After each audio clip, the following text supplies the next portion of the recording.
Now I'm going to talk three core features of macro robotic totally today. Number one, what is dynamic joint balancing? Number two, what are the steps undertaken to achieve that dynamic joint balancing? What is gap capture in flexion and extension? How to titrate the position of the implants according to gap capture and alignment philosophy? A few case examples. And everybody knows this is a basic workflow: preoperative planning, CT scan, OR setup, array placement, patient landmarks, and intra-op adjustments, and what we call dynamic balancing. So this dynamic joint balancing is the one which is very unique to the robotics. And what does that mean? Surgeon controlled intraoperative adjustments made to the preoperative plan in terms of implant positioning before bone preparation based on real-time dynamic assessment of the patient's ligament tension, both in flexion and extension. This is a very, very important point. In other words, you are attaining accurate balance and alignment of the choice even before the cuts are made. So this is the number one point which everybody has to appreciate. Unlike navigation or conventional, where you cut and recheck. Steps of the dynamic joint balancing. After exposure and bone registration, joint balancing involves two main steps. One is a gap capture in flexion and extension. Two, altering the position of the implants to achieve the balanced gaps in flexion and extension. So gap capture and extension, you can see that we put the arrays and get the joint straight. And again, gap capture and flexion, and we put two osteotomes and lift it up. Let me admit, this is the most vulnerable or weakest point in the robotic joint replacement, because this is still very crude way of doing these captures. But now the tensioners are coming, probably in 1 year it will be more scientific. Now, what is the target of the gaps? 18 millimeters. Why? Because the distal femoral implant is 8.5 millimeters, poly and tibia 9.4, so that comes 18 millimeters. That means if you put a gap of 18 millimeters as your target, that means 9 millimeters poly will go there. Now let us say varus knees, there are different types of deformities. Some of them are tight medially. You can see here 13 mm on the medial side. Some of them are loose laterally. You can see 23 millimeters on the lateral side. Or some of them can be both. So implant positioning, this is the beauty of any robotics. Both components can be moved in 6 degrees of freedom to attain patient-specific optimized balance and alignment. For example, femur, you can see here, varus valgus cuts, you can change here. External rotation, inter-rotation, you can change here. All the green is implant. And even in the sagittal picture, the flexion extension also can be done here. Same is the case with tibia, varus and valgus, and you can slope. All of them can be changed before cutting the bone. Now, positioning of the anchor point is crucial. Let me dwell one more minute here to explain to the people. The anchor point is nothing but a pivot point on which the axis is moved. For example, you can see this is the pivot point, there is a neutral. Now let us move this to the lateral side and now put the 2 degrees varus that will open the medial space. The other way, you anchor the point on the lateral side and put a varus again, it will close the lateral side. And if you want to do both sides, you put the anchor point in the center and do that, that will change both sides. So now positioning of the anchor point is, say, 3 degrees of external rotation femur affects change in 3 different ways based on where the anchor point is placed. You can see here is a neutral. Now here it is opening the medial side, it is closing the lateral side, and it is closing on both sides. So by changing the anchor point, you can do everything. Now Ashok and even before Harish spoken about kinematic alignment and all that. I'm not here to debate which alignment is better. But what I'm saying is, if you want to go to the functional alignment way, robotics is the best way to do that, because it will tell you or quantify even 3 degrees and 4 degrees here. So that is the beauty of it. So what is the mechanical and kinematic alignment? Just a brief slide. Here, the 90 degrees cut to mechanical axis, balance is by soft tissue release. In other words, equal gap, uneven bone cuts, horizontal joint line. Whereas kinematic alignment, equal gap, even bone cuts, oblique joint line. That is a different part. So here the oblique cuts, the balance is by implant position, and the functional alignment is a middle ground, what we are following. So in other words, by changing the implant 3 degrees this way, that way, you will minimize the soft tissue release or need for soft tissue release.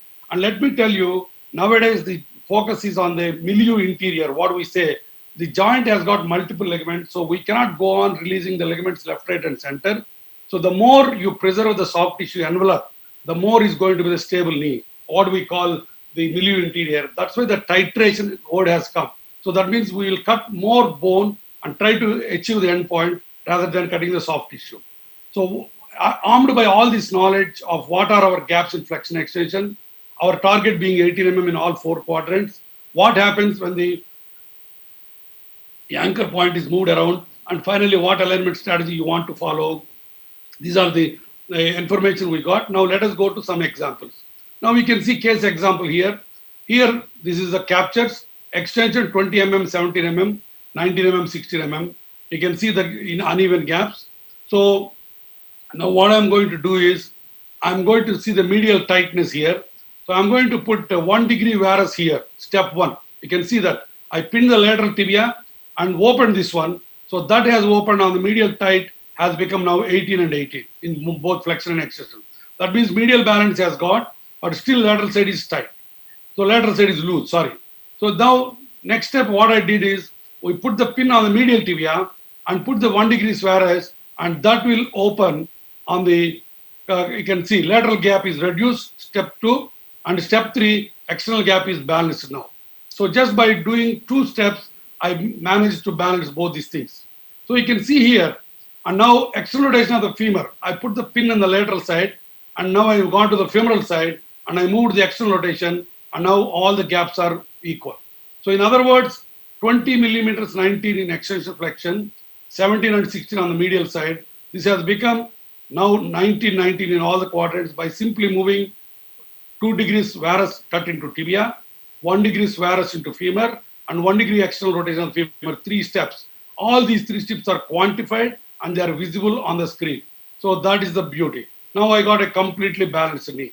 Now case 2 example, I'm showing the video. It takes exactly 15 seconds. You can see that by 23, 20, 22, 20, by doing these 3 steps in one single stroke, I'm getting all of them into single box of 18.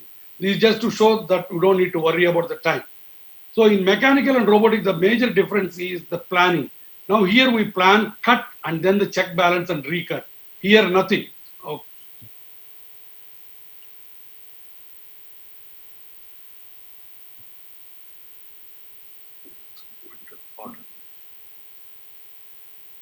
Yeah, sorry. Can you see that? Yeah, okay. Yeah. Yes, you are visible. Yeah, sorry, I think, yeah, okay. Right. So the robotic is the plan, assess, adjust, and final cuts. So before cutting, we are planning. That is the single most advantage. Sometimes when the deformity is severe, as Ashok showed, we cannot balance by just changing the implant position. Let me concede that. I'm not here dogmatically. Such situations, we rely on soft tissue balancing and reduction osteotomy also to balance the knee. These are done after the cuts are made. For example, see another gross varus. Now 29 degrees of varus. After the table, we have the 11 degrees correctable. And then after osteophytectomy, it has become 7 degrees varus. Now, by doing this 2 degrees varus tibia, 1 degrees varus cut, and 2 millimeters distalize the femur, I now got this into a nice 19 and 19 balance. So extension gap is balanced. This is called mid resection protocol. So now extension gap is balanced, and now I go to the flexion gap, and I will put this tensioners, and I will again 2 degrees external rotation by anchoring the medial side, and 1 degree external rotation by anchoring lateral side. Rest of the cuts are completed. This is the pre-op, and this is the pre-op gait and pre-op patient, and this is the post-op.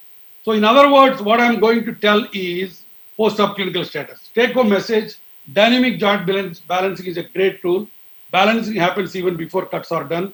Very rarely recuts are needed. I believe attaining perfect balance plus functional alignment is beneficial to the patients because you are cutting less of the soft tissue. So there is no debate here. It is one of the methods of getting a balance. The advantages are cutting. Without cutting, you can do everything here. But still, in the gross deformities, you have to do soft tissue balance. But by minimizing soft tissue balance and by altering the implant positioning, you can achieve the end point that is a perfect balancing. And my feeling is by maintaining this milieu interior of the joint, mid-flexion instability will be a thing of the past. Thank you so much.